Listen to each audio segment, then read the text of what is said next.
All right, we'll begin this evening on chapter 27. And chapter 27 is a pretty lengthy chapter, so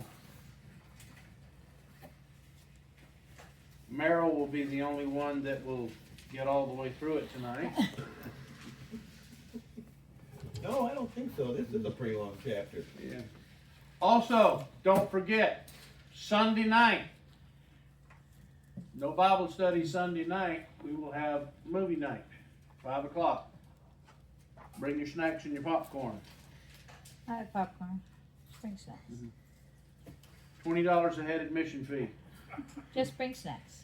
About what a movie costs now. $20, we have to bring our own snacks. Yeah. Exactly. You haven't been to the theater lately, have you? Actually, yeah, these days that's probably about the going rate. And any snack that you might buy, you're looking at a soda, $6, $7, $8 minimum. Hot dog is $10. Yep. Yeah, it's all quite ridiculous. It's just a warm dog. Yeah, okay. Chapter 27, beginning in verse 1. Now you'll recall that the last two verses of chapter 26 was just kind of a parenthetic insertion. Moses tells us that Esau had married two Hittite women and that Isaac and Rebekah were not too happy about it. So that just sort of sets the stage for chapter 27. Now it came about when Isaac was old and his eyes were too dim to see, that he called his older son Esau and said to him, "My son." And he said to him, "Here I am." And Isaac said, "Behold now, I am old, and I do not know the day of my death. Now then, please take your gear, your quiver, and your bow. Go out to the field and hunt game for me, and prepare a savory dish for me, such as I love, and bring it to me that I may eat, so that my soul may bless you before I die." Now, clearly Isaac was at a point in his life he thought he was on his deathbed. By the way, just as a little extra point here, Isaac didn't die for another 20 years. But apparently, like a lot of us, we start getting our aches and pains, and the fact that Isaac at this point, either we don't know if he was completely blind or just really bad eyesight, but in fact, the fact that he couldn't even tell which son was which kind of leads me to believe that he may have, for all practical purposes, completely lost his eyesight at this point. Now, verse 5. And Rebekah was listening while Isaac spoke to his son Esau.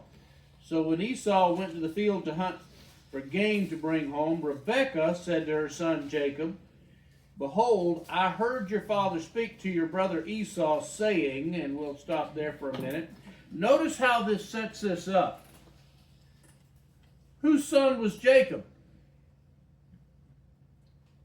Rebecca's. Isaac.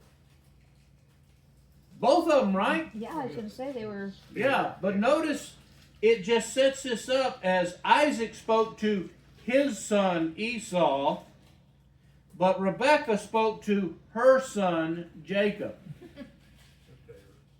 Yeah, definitely favorites here.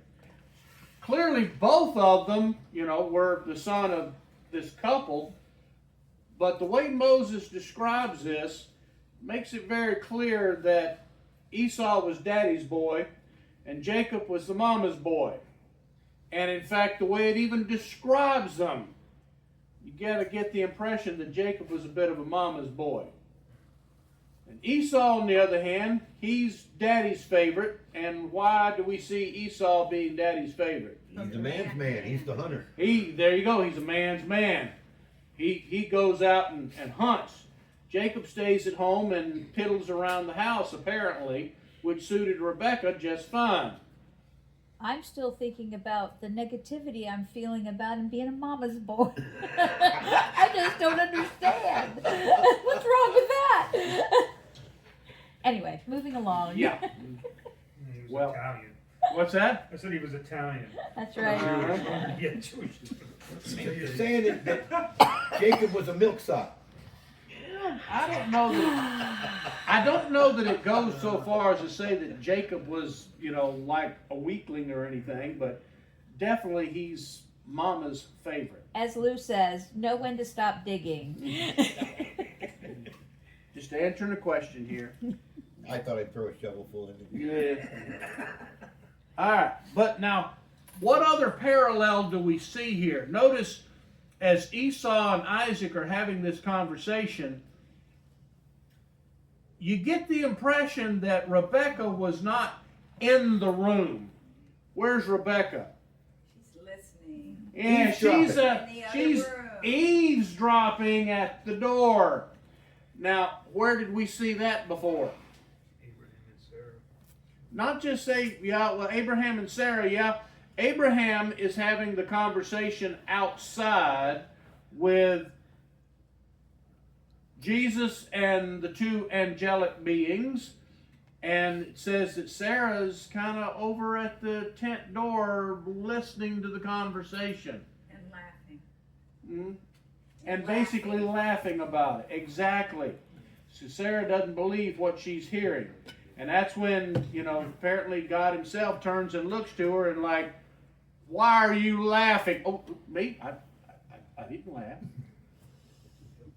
Yeah, she's eavesdropping, and that's exactly what we see Rebecca doing here. Because you get the impression from the way this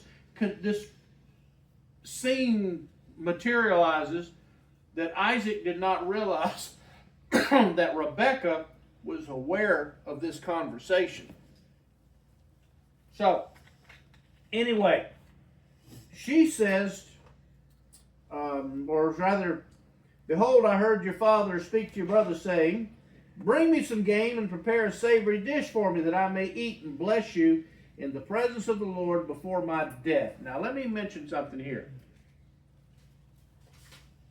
As I had briefly alluded to earlier, the birthright, which we see every time you hear or read a story about the conflict between Jacob and Esau, it always focuses on Jacob buying Esau's birthright. What this is not the same thing. Now, Jacob may have not really had any upfront legal claim to the birthright. The fact is, Esau sold his birthright to Jacob fair and square. That was Esau's stupidity for selling his birthright for a bowl of soup. But Jacob didn't trick him out of it. He told him basically, you want some of my soup? Sell me your birthright.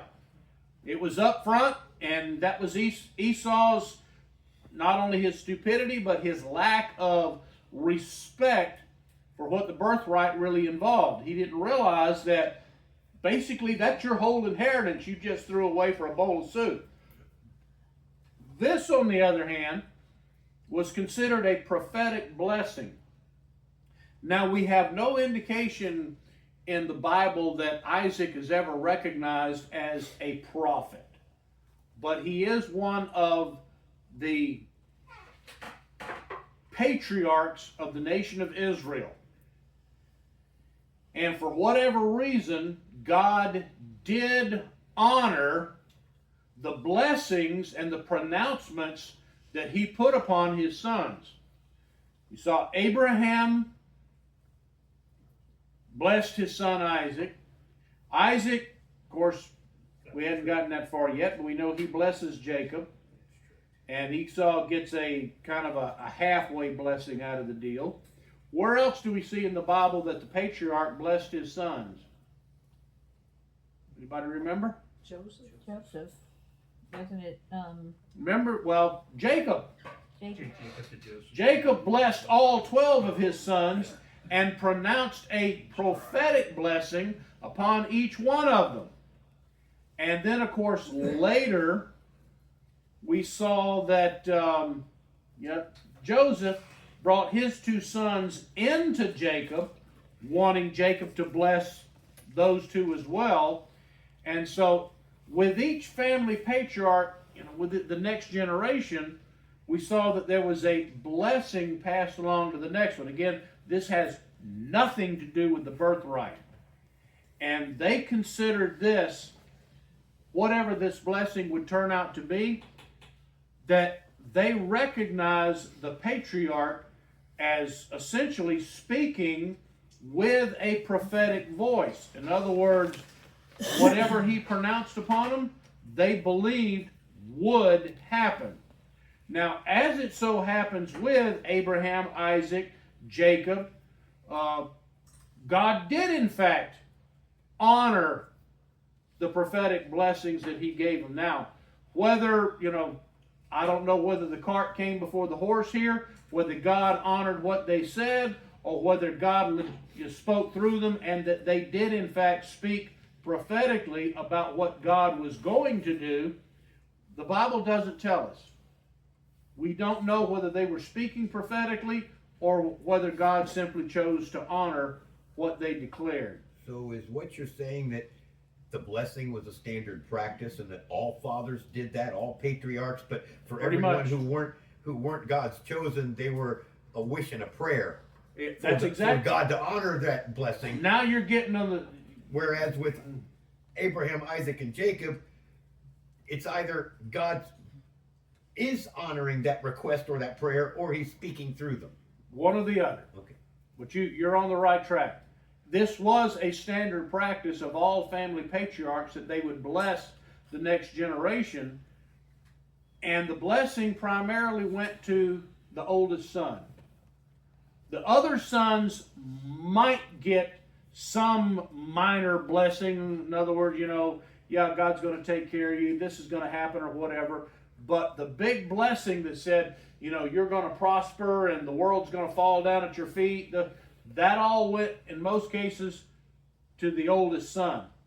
And that is the very reason why later on down the line, and we will see this as we get almost to the end of our study in Genesis, when Joseph brings his two boys in for Jacob to bless, expecting the primary blessing to go to Manasseh, who was in fact the older son, Jacob switches his hands around and puts his right hand on Ephraim's head, the left hand on Manasseh, and pronounces his main blessing on the younger son, which just royally hacked Joseph off.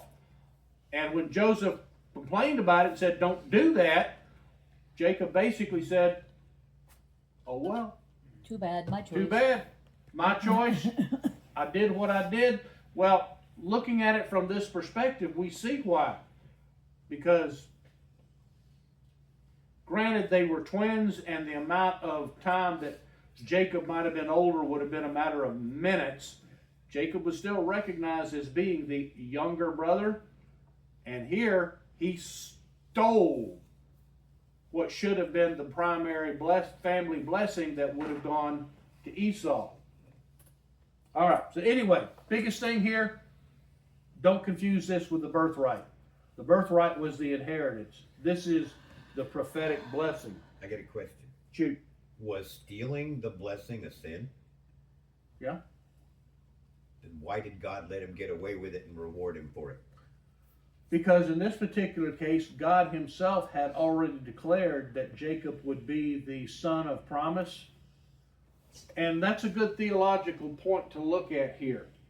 Is the question for us, is God honoring Jacob and Rebekah's thievery and, him being a trickster? Or did they do like what Abraham did and just come up with their own method of trying to bring about what God had already promised anyway? Because remember, with Abraham, God had promised Abraham that he and Sarah would have a son. And what did they do? They had a son. Yeah. Yeah, but they did it their But own not way. the right way. They cooked up their own plan. And God said, no, it is not going to happen that way. I'll decide how it's going to happen.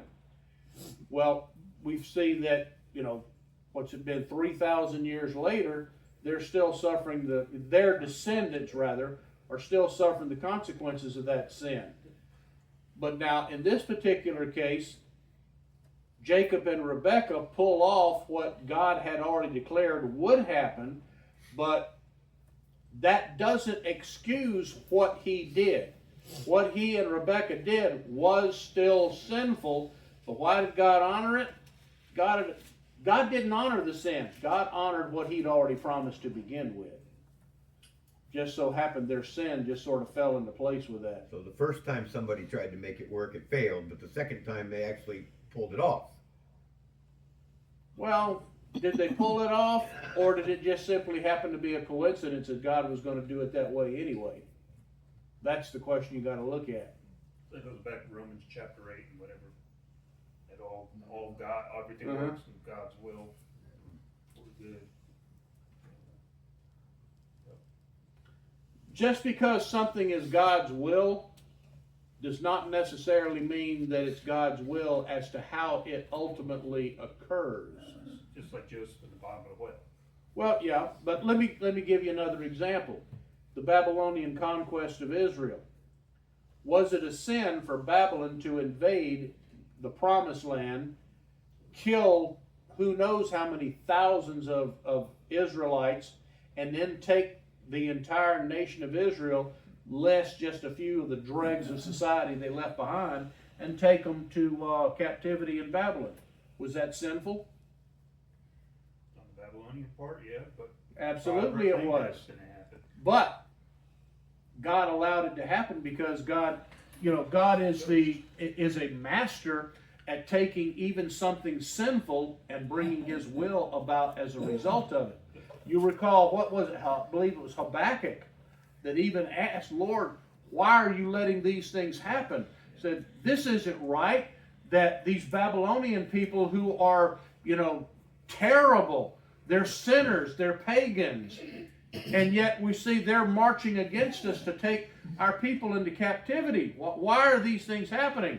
And in the book of Habakkuk, God actually answered his question and said, yes, I'm using them to bring about my will, but even they won't get away with the sin they're committing, because after I get done with this, then I'm going to judge them. So, doesn't mean, however it happens, does not mean that it's God's will that it happened that way.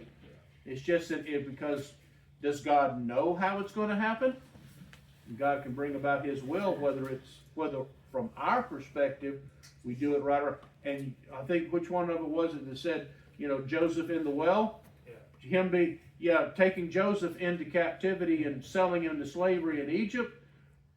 Even Joseph himself recognized later on when he confronted his brothers and said, you intended it for evil, you sinned, but God knew this would happen and God brought about good as a result of it.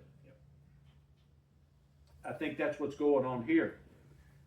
The plan that Rebekah and Jacob are hatching here. And by the way, as we get into this, we'll see that I'm not to say that Jacob was an innocent player here, but this plan is Rebekah's.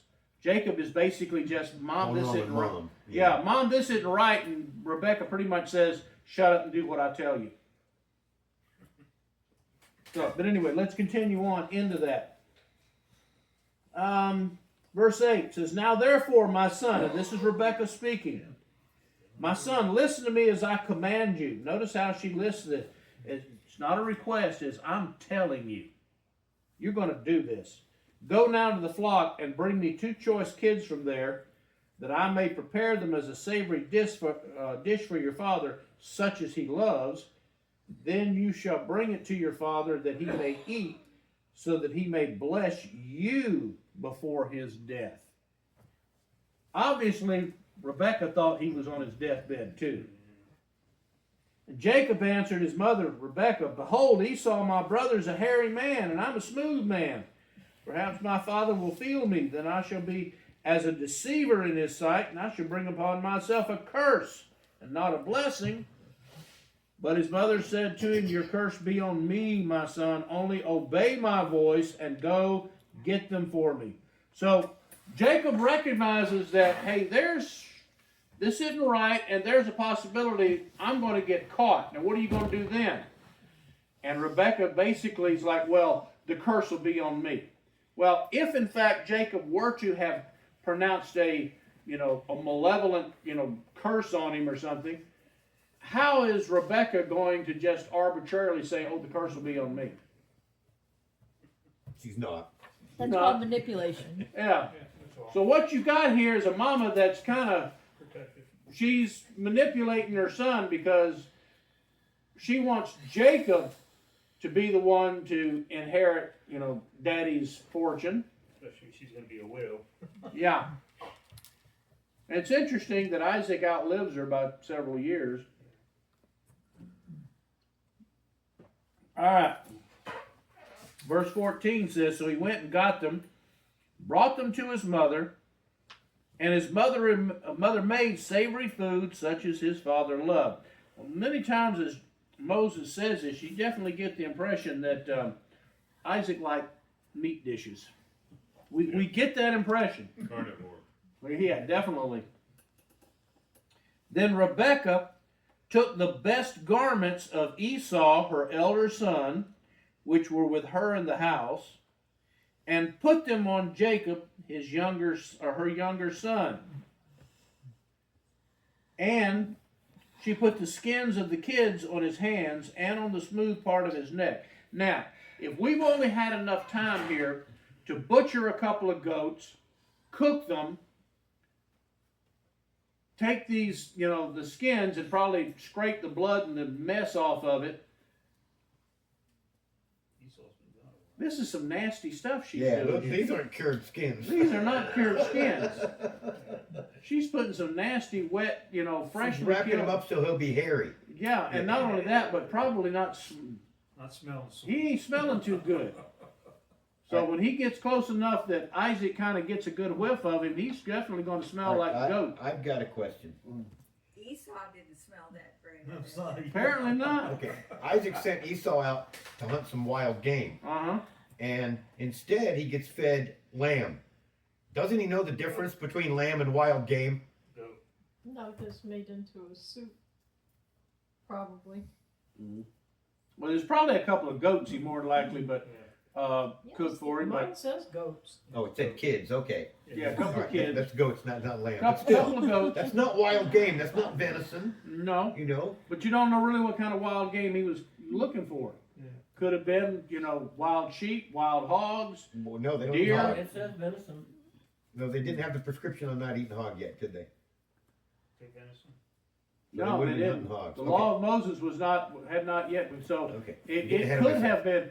Yeah. They could have hunted hog, and Yeah. that would have been entirely legal at this point in history. Okay. And as far as it saying venison, keep in mind that's that's translator's choice there. They The original dealt- Hebrew just says send him out for some game. That could be translated a half a dozen different ways. Just seems odd to me that he didn't know the difference. That's all. They dealt with game, wild, and Why doesn't say that? domesticated so much Mm-hmm. that they could probably have covered up the taste, the wild taste, or whatever he would have tasted in Mm-hmm. it. And savory stew, I mean, Yeah. that's peppery and that's spicy. So there could have been a way that he didn't know it. Yeah, if you I'm stew convinced. something, you stew something up good enough and season it just right, you can Yeah, hide I'm a lot of convinced. stuff. Okay. All right. $10. All right. But anyway, verse 16, she put the skins of the kids on his hands and on the smooth part of his neck. So she also gave the savory food and the bread which she had made to her son Jacob. Now, as you can see from all this, again, Jacob is not an innocent party in this, but clearly Rebekah is the instigator of this whole thing. Jacob didn't come up with this idea on his own. This is Rebekah pushing this. And again, not to say that Jacob is by any means an innocent party, but of all of this, Rebekah's the one pushing this. Do as I tell you. Now, let's kind of take a step back and look at this. Where did Rebekah grow up? Or Who was Rebekah's brother? oh, Laban. Laban. related. And what did we see whenever Abraham had sent his servant up to, the household of, Laban and, trying to remember the name of the father, Tyre or something? Bethuel? yeah, Bethuel. I know it started with a B. Bethuel, and Laban's the one that's doing the bargaining and what have you. And this is the environment, the family that Rebecca grew up in. So do you think Rebecca's got a little bit of trickster and some wheeling and dealing in her own blood here? Takes after the big brother. Yeah.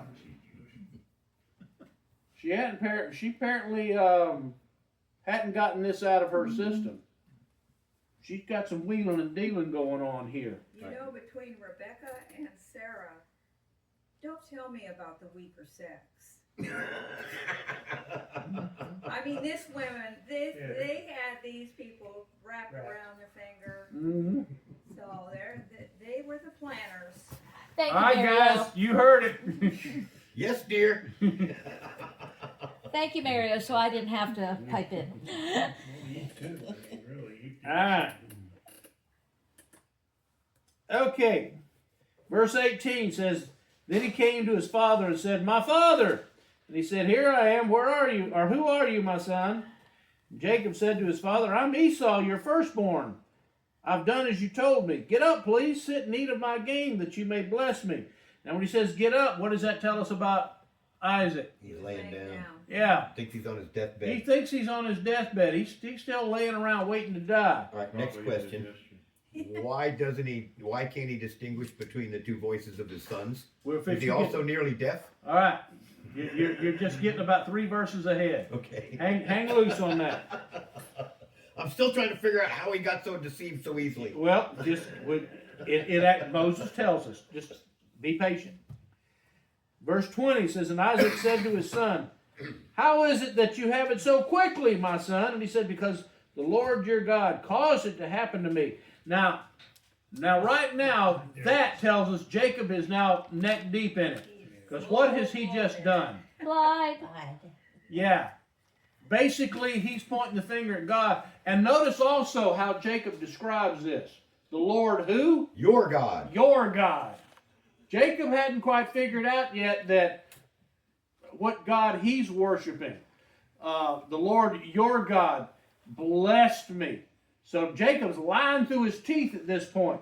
So whatever amount of this plan might have been Rebekah's, this part tells us that Jacob is now neck deep in it. Would you think that's something Esau would say though too? Considering he had no respect for obviously. Maybe. Yeah. Kind of hard to say, but definitely. Yeah, he'd lie, I mean, but. Oh yeah, we're definitely he's up to it now. Now, verse 21. Now, this begins the part that answers your question, Merrill. Yep, I see it coming. Then Isaac said to Jacob, Please come close that I may feel you, my son, whether you are really my son Esau or not. So Jacob came close to Isaac his father, and he felt him and said, The voice is the voice of Jacob, but the hands are the hands of Esau. And he did not recognize him because his hands were hairy like his brother Esau's hands, so he blessed him. Now the interesting thing is how if he's just got his hands all wrapped up with these animal skins, Isaac must not have really he must have just did sort of a cursory, reach over and, yeah, okay, feels hairy. He didn't really dig too deep in this. Yeah, there's a pretty big difference in feel between a hairy human hand and a sheep or a goat skin. Although I will say this much, if Esau was really a seriously hairy guy, I don't know about you guys, but I've seen some men that were really hairy. I mean, I know a guy that was a football coach back when I was in high school. He looked like a gorilla. I had an uncle like that. There's Yeah. a condition Yeah. that it is still around today.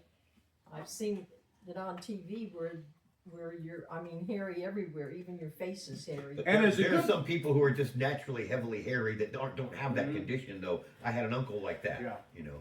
And this may have been the situation with Esau, because it even tells us if we back up a couple of chapters, Esau was born with hair all over himself already. So if he didn't have that condition, he was definitely a hairy guy.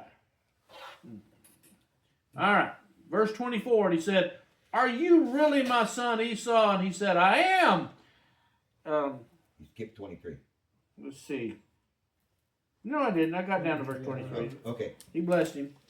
So verse 25 says, "So he said, 'Bring it to me, and I will eat of my son's game, that I may bless you.' And he brought it to him, and he ate. He also brought him wine, and he drank." Well, what does that tell us? You don't Getting care a no little more. under the weather. If he got him filled up with enough wine, he wouldn't have known the difference anyway. And maybe that was probably If part he's of it. already feeling weak and sick, the wine would have put him right under. Oh, yeah.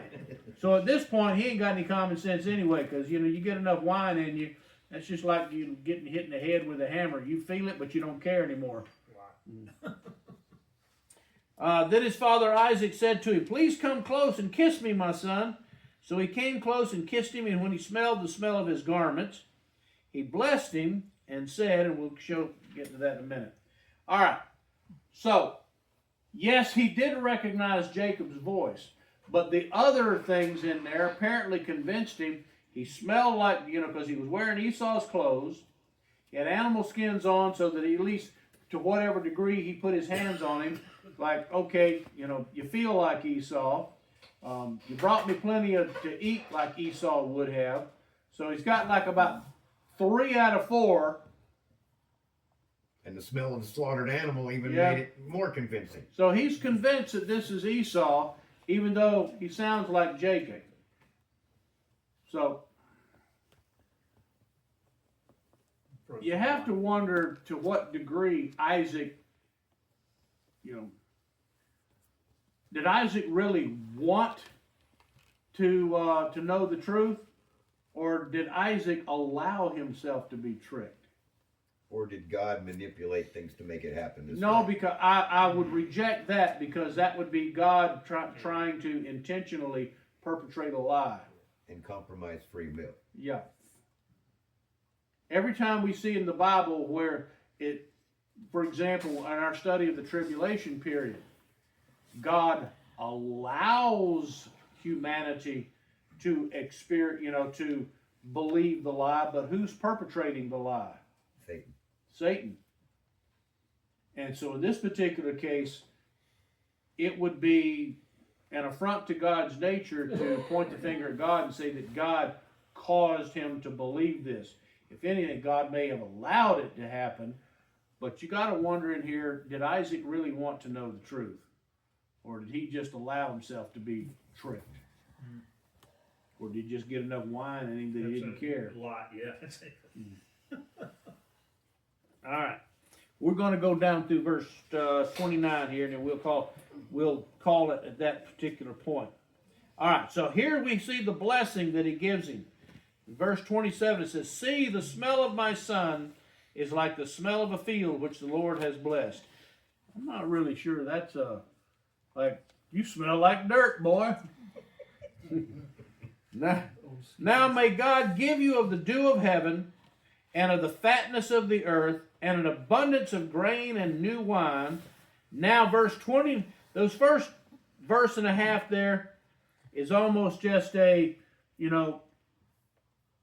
Live long and prosper. yeah, you're a nice guy, you're holy and all that. But verse 29 is where we get down to the real blessing. May peoples serve you, and nations bow down to you. Be master of your brothers. Now, by the way, let me stop there on that master of your brothers, because there's been some confusion on that one. How many brothers does Jacob have? One. Only one. But in the context of this, in Hebrew, the word that is translated brothers, plural, can, in this context, also mean your relatives. Not just your immediate brother, but it could mean all of your relatives. And in fact, we see that later on happens, that Jacob gets the better of all of his relatives later on down the line. So, most commentators are in agreement that this could be a poetic plural, knowing he's only got one brother, but most are pretty much in agreement that in this context, it's actually referring to all their relatives. It said, may your mother's sons, of course there is only one there, may your mother's sons bow down to you, cursed be those who curse you, and blessed be those who bless you. And by the way, we still see God honoring that one even today. Abraham, yes, sir. Mm-hmm. Because what happens every time people turn their backs on the Jews? Go down real quick. Mm-hmm. And this particular thing, just the concept of blessing God's people, this is one that our politicians would be wise to pay attention to, because throughout history, every country that has come against the Jew has sooner or later fallen. And every nation that has protected and blessed the Jews has been blessed. Been keeping us going. Mm-hmm. All right, questions this evening? Interesting stuff. What's that? Some interesting stuff. It's not a question, but it's something I wanted to say earlier, but forgot when Larry was praying for Israel. Mm-hmm. I just saw in the headlines recently about a hostage being released from Lebanon, Mm-hmm. and the Lebanese government deciding to disarm Hezbollah. Interesting to see if they And actually follow through with that. Netanyahu is praising it. Yes, they voted several years ago to disarm them, but the Lebanese government and the UN occupying troops did nothing to actually make it happen. And now they're talking about actually committing to making it happen now. United Nations troops have traditionally, for the last several decades, been nothing but hot air. But at least at this point, the Lebanese government is saying that they're committed to making it happen. Mm-hmm. So, and Netanyahu has actually praised the move. So, and obviously praised the release of the hostage. Okay, we'll pick up at verse 30 next Wednesday. There's no other. All right. Lou, would you lead us in a benediction this